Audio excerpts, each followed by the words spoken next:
Hello, welcome. I hope you're doing really well today.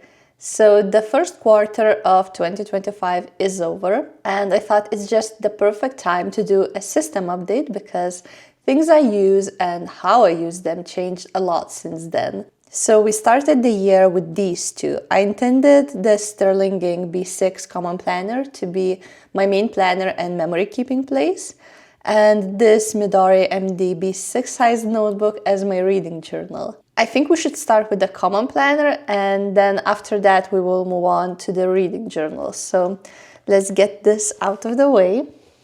So I actually moved into my Sterling common planner back in December 2024 because this planner does have a December monthly calendar, and I was just honestly too eager and excited to start it, so I didn't want to wait anymore. And yeah, I used it for everything for the whole month of December, and it was working pretty well for me. I will only show you the dailies because that's where the majority of action happens and the majority of changes also. I was making these daily entries that would always start with any events and appointments I have, and then a to-do list followed by any journaling entries, memory keeping, ephemera, and so on. So that's what's been going on in my planner in December. But then, when January arrived, I suddenly decided that I want to add an everyday carry notebook to my system. I was just thinking that this notebook is quite big and chunky and it is a bit heavy to carry around. So I just thought that it would be nice to have something a bit more light and portable, something that would fit into my bag. And also I was kind of craving for a place where I could just jot down any raw thoughts that I have in my head. Like, I try to make this aesthetic and pretty, but it also creates a little bit of pressure when it comes to just jotting down things and brainstorming and making random lists and all of that. Like, I was a bit hesitant to do that in this pretty notebook. So yeah, early in January, I introduced my everyday carry notebook. I just went for a very simple, cheap spiral-bound notebook. I think this one costed me less than €1. So I was not afraid to ruin it, and I was just using it for anything and everything I needed, which was great. It gave me a lot of freedom. So what I was doing was using this as a first place. Like, when I think of something, I will write it down here.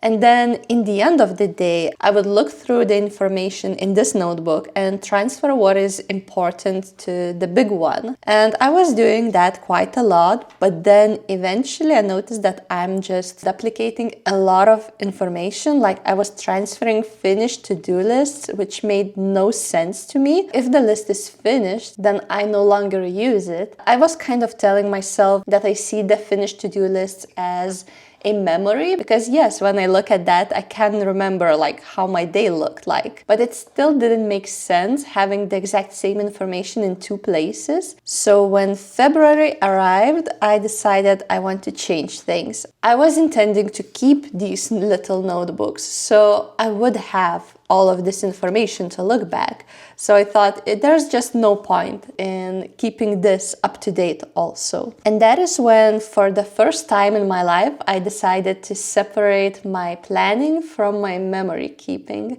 I thought I would use the little notebook as my planner because it was working great for all the to-do lists. And this one I would keep as my memory keeping journal. Around the same time, I discovered this system called Project Life, which is kind of like a crossover between scrapbooking and a photo album. And at first I was really tempted to try that, but then I thought that I could actually adapt the system to work for my common planner. And that is what I came up with. I decided to make these spreads once a week, like for the whole week.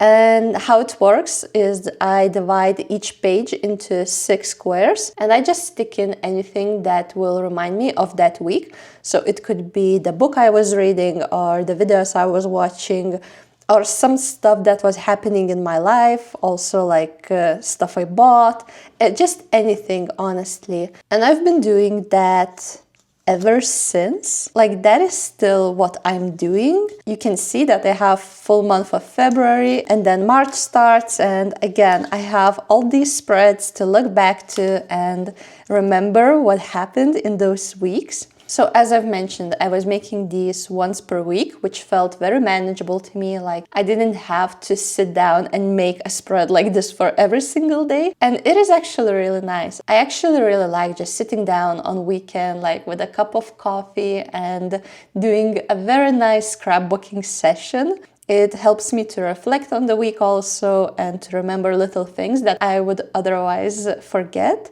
So yeah, that's March. And then I went on a trip. So for this trip, since there was a lot happening every single day, I decided to switch my format and do a page per day. And I did all of that after I came back from the trip. So I just spent several days doing these spreads. And yeah, now that I'm back home, I think I will just go back to doing the weekly spreads. And if I feel the need, like if something big happens or if there's a trip or something like that, then I will probably do something more like that. But this journal is purely for memory keeping right now. I don't do any planning here. And so far it works pretty well. I'm really happy with it and I'm just really excited seeing all of these memories. So yeah, it turned out good for me. So that's what happened with my common planner. Now, when it comes to planning, as I said, I was using this little cheap notebook as my planner, and you probably saw me setting this one up. I filmed doing that, but very soon after setting up this notebook, I realized that I'm just craving something a bit more sturdy. So yeah, after thinking about it a lot, I decided to make a switch. And I am currently using this. So it might look like a traveler's notebook. Well, it is a Travelers Company cover. It's a passport size one. But inside, I actually have a Moleskine notebook. It's an A6 grid notebook. Let me just clean the space a little bit. And the setup for this one is very, very similar to my spiral notebook. I'm using it for almost 2 months now and it's working really well for me. I'm really happy with this notebook. I really like that it's a bit more sturdy. I got water on the spiral one twice and that really spooked me. I thought that it's not going to survive it. And yeah, so far I have no problems with this one. I really like how the spreads turned out and I'm still feeling pretty free with my brainstorming. I think it's because now I have a dedicated place, my memory journal, to make pretty aesthetic spreads. So I feel a bit more chill in my planner. And also another thing I really like about having separate notebooks for my planner and for my memory keeping journal is that I don't have to rush to make memory spreads. Like when I came back home from a trip, I had a full week of memories to make spreads for, and I still wanted to be able to plan. So I didn't have to make those spreads on a rush so that I could start planning, so that everything would go in a chronological timeline, but rather I was planning in my separate planner and I was slowly making my memory spread in a separate journal. So that is really nice. So yeah, that is what I am using as a planner right now. And now let's move on to the reading journal. So as I've mentioned, I started my year with this Midori MD B6 sized grid notebook, and inside it looks pretty standardly, I would say. If you have ever looked for a reading journal on Pinterest, then you will see a lot of these spreads. I had a lot of all year long spreads, and then after that I was making book reviews separated by monthly covers. And as you can see, I didn't last very long in this journal. So I only made 2 reviews before it stopped working for me. And at first I was convinced that the problem is the review spreads. I thought maybe they are a bit too complicated to make and that is what's stopping me. But honestly, when I thought a little bit more about that, I realized that the problem is that I'm making the review spreads after I finish reading the book, when it's kind of irrelevant to me. Like when I finish the book, I just want to start a new one. I don't really want to make review spreads. So that prompted me to think of a different reading journal system. And yeah, let me show you the journal I'm using currently. Honestly, every time I see this cover, it makes me smile. It's a very simple spiral-bound notebook that I found in a local shopping mall. So I can't even tell you the brand or anything, like it doesn't say on it. It just brings me a lot of joy. And yeah, I tried to be a bit more free and playful with it. You can tell by the inside cover. And honestly, I just have one full year spread in here, which is my reading log, because I like seeing which books and how many of those I have read each month. I just like separating them by months. So that is why this spread is here. Then after that, we move on to my book badges system. I will make a separate video explaining them all, so stay tuned for that. But if it is the first time you see this, it's the system I created to use instead of star ratings. And I talked about it in my book journal video. I will link it for you so you can check it out if you're curious. And then we have a very simple monthly cover, no decorations at all. And we dive into book reviews, except it's not really reviews, it's more like a reading log. So I start with sticking in the book cover and writing the general information like title, author, pages, and so on. So yeah, the problem with the previous journal was that I was only journaling about them after I finished reading them.